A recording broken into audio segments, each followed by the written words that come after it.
Am I the only one that didn't know about the depths of the human mind? Welcome to पुस्तक express. क्या किसी इंसान को अकथनीय काम करने के लिए क्या प्रेरित करता है? मानव मन के सबसे अंधे कोनों में क्या छिपा है, जहां सहानुभूति और पछतावा नहीं है?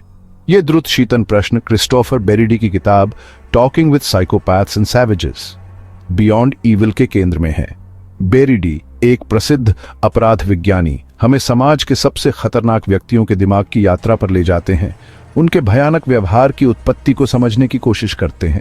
उनका काम बेहोश दिल वालों के लिए नहीं है, यह बुराई की प्रकृति की एक कठोर और अडिग खोज है। अगर आपको यह विषय उतना ही सम्मोहक लगा जितना हमें लगा, तो कृपया इस वीडियो को लाइक करें और हमारे चैनल को सब्सक्राइब करें। आपका समर्थन हमें जागरूकता फैलाने और आपको महत्वपूर्ण समरी लाने में मदद करता है।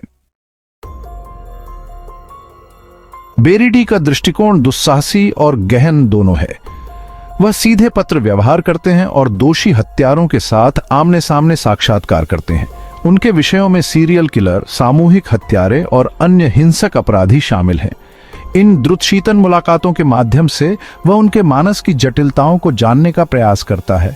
वह उनके अतीत में झांकता है, उनके बचपन, रिश्तों और उन अनुभवों की पड़ताल करता है जिन्होंने अंधेरे की ओर उनके प्रक्षेप वक्र को आकार दिया होगा।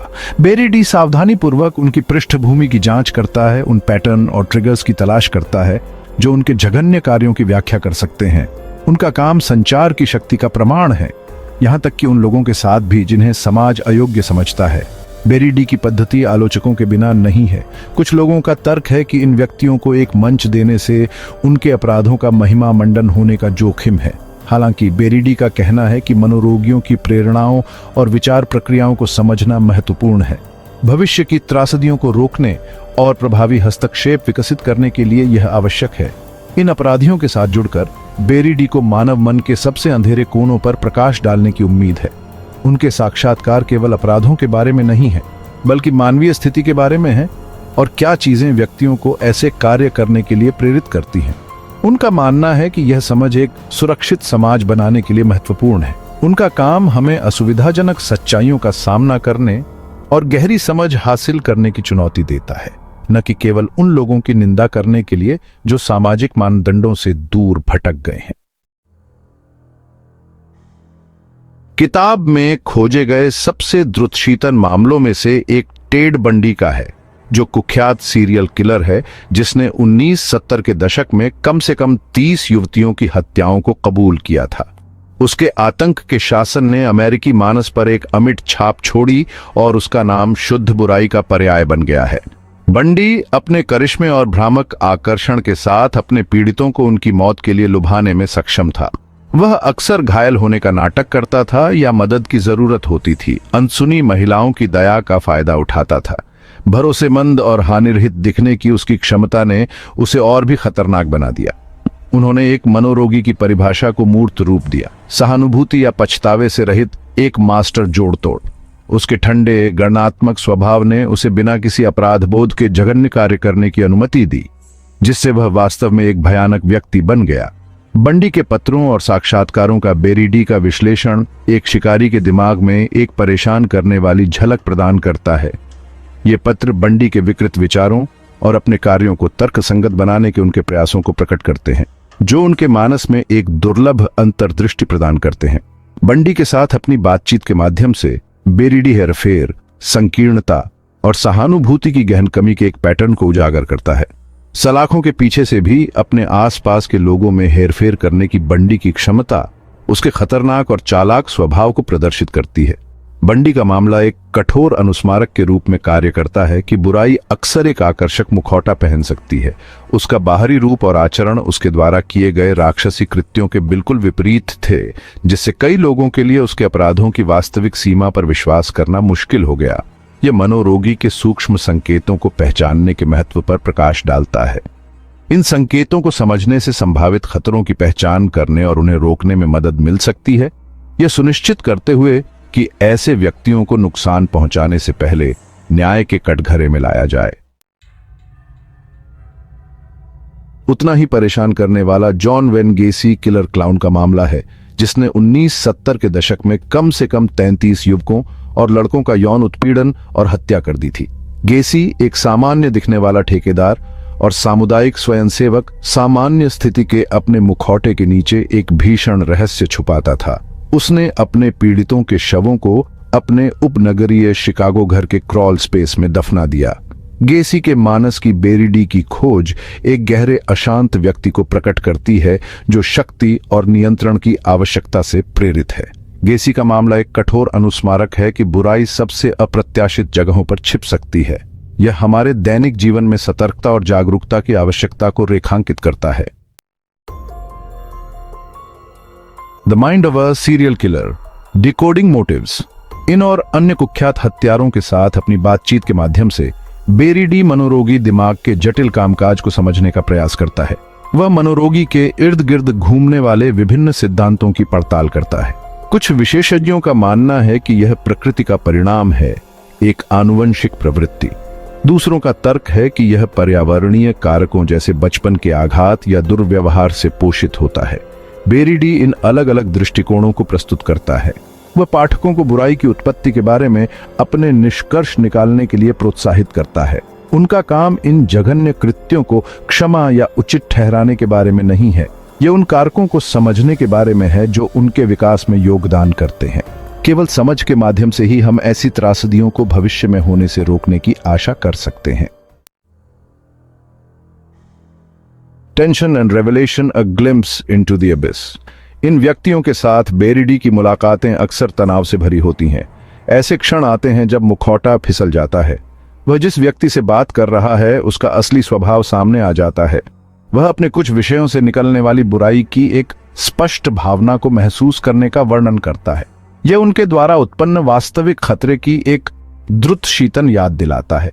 फिर भी अंधेरे के बीच अप्रत्याशित रहस्योद्घाटन के क्षण भी आते हैं। कुछ उदाहरणों में हत्यारे पछतावा व्यक्त करते हैं या अपने स्वयं के व्यवहार में अंतर्दृष्टि प्रदान करते हैं।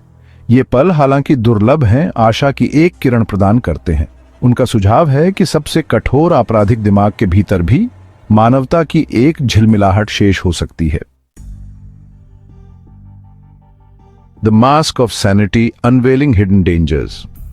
मनोरोगी के सबसे परेशान करने वाले पहलुओं में से एक इन व्यक्तियों की समाज में घुल-मिल जाने की क्षमता है। वे अक्सर विवेक का मुखौटा पहनते हैं, आकर्षक, करिश्माई और यहां तक कि भरोसेमंद भी दिखाई देते हैं। धोखा देने की यह क्षमता उन्हें विशेष रूप से खतरनाक बनाती है। यह उन्हें किसी का ध्यान न आने देता है। अक्सर हमला करने से पहले अपने आसपास के लोगों का विश्वास हासिल कर लेते हैं। बेरिडी मनोरोगी के सूक्ष्म संकेतों को पहचानने के महत्व पर जोर देते हैं। वह पाठकों से लाल झंडों से अवगत होने का आग्रह करता है। इनमें सहानुभूति की कमी, आत्म महत्व की एक भव्य भावना, हेरफेर का इतिहास और नियमों या सामाजिक मानदंडों की अवहेलना। Psychopathic traits, recognising the warning science.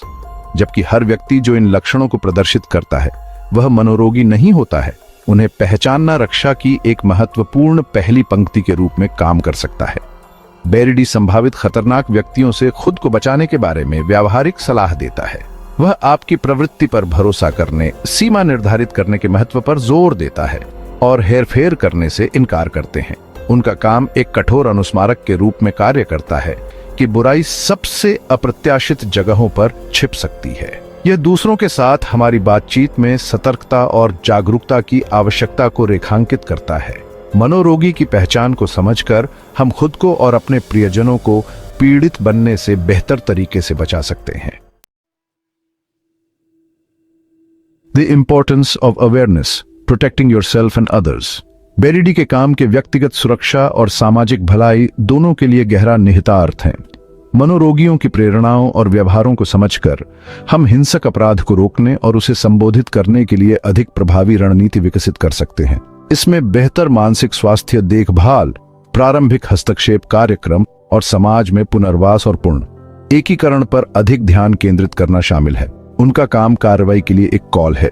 यह हमें मनोरोगी की असुविधाजनक वास्तविकताओं का सामना करने और सभी के लिए एक सुरक्षित और अधिक न्यायपूर्ण समाज बनाने की दिशा में काम करने का आग्रह करता है।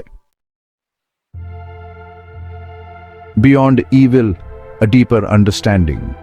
Talking with psychopaths and savages beyond evil एक दुखद लेकिन जरूरी किताब है। यह अच्छे और बुरे के बारे में हमारी धारणाओं को चुनौती देता है। यह हमें मानव प्रकृति के सबसे अंधेरे पहलुओं का सामना करने के लिए मजबूर करता है। जबकि बेरीडी का काम सभी उत्तर प्रदान नहीं कर सकता है, यह बुराई की प्रकृति के बारे में महत्वपूर्ण प्रश्न उठाता है, व्यवहार को आकार देने में समाज की भूमिका और खुद को और दूसरों की रक्षा करना हमारी जिम्मेदारी है। यह रसातल में एक यात्रा है, उन लोगों के दिमाग में एक झलक जिन्होंने अकथनीय कार्य किए हैं। अंधेरे पर प्रकाश डालकर बेरीडी को उम्मीद है कि वह हमें इसका सामना करने, इसे समझने के लिए सशक्त बनाएगा और अंततः इसे हमें भस्म करने से रोकें। A call to reflection और shared responsibility। ऐसी दुनिया में जहां दिखावे धोखा दे सकते हैं, हमारी बातचीत और हमारे सामने आने वाले लोगों पर विचार करने के लिए कुछ समय निकालना महत्वपूर्ण है।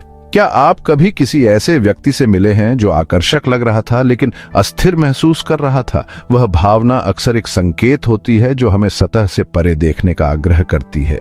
क्या आपने कभी किसी के कार्यों के पीछे के उद्देश्यों पर सवाल उठाया है? यह हमारे आसपास की दुनिया को समझने का एक स्वाभाविक और आवश्यक हिस्सा है। बेरीडी का काम हमें अपने स्वयं के अनुभवों को प्रतिबिंबित करने और दूसरों के साथ अपनी बातचीत में अधिक समझदार होने के लिए आमंत्रित करता है। उनकी अंतर्दृष्टि हमें गंभीर रूप से सोचने और सतर्क रहने की चुनौती देती है। यह एक अनुस्मारक है कि बुराई हमेशा खुद को स्पष्ट रूप में प्रस्तुत नहीं करती है। कभी कभी यह एक दोस्ताना चेहरे या एक दयालु हावभाव के पीछे सादे दृष्टि में छिप जाता है। यह अक्सर सतह के नीचे छिप सकता है, जो करिश्मा और धोखे से ढका होता है। यह द्वंद्व ही इसे इतना खतरनाक और पता लगाने में मुश्किल बनाता है। Talking with psychopaths and savages beyond evil केवल अपराधियों के बारे में एक किताब नहीं है, यह हमारे बारे में एक किताब है। यह मानव मानस में तल्लीन करता है, सामान्य स्थिति और द्वेष के बीच की पतली रेखा की खोज करता है। यह मानव प्रकृति की जटिलताओं को समझने के बारे में है। जो लोग सीमा पार कर चुके हैं, उनके दिमाग की जांच करके हम अच्छे और बुरे दोनों के लिए अपनी क्षमता में अंतर्दृष्टि प्राप्त करते हैं। यह अच्छे और बुरे दोनों की क्षमता को पहचानने के बारे में है, जो हम सभी के भीतर रहती है। यह जागरूकता सचेत विकल्प बनाने की दिशा में पहला कदम है, जो एक बेहतर दुनिया की ओर ले जाती है। यह जागरूकता, समानुभूति और अंततः कार्रवाई का आह्वान है। हमें एक दूसरे को समझने और उसका समर्थन करने का प्रयास करना चाहिए, जो विश्वास और सतर्कता पर बने समुदाय को बढ़ावा दे। आप अपनी सुरक्षा और एक सुरक्षित दुनिया बनाने के लिए क्या करेंगे? जिम्मेदारी हम में से प्रत्येक के साथ है, हमारे दैनिक कार्यों और निर्णयों में।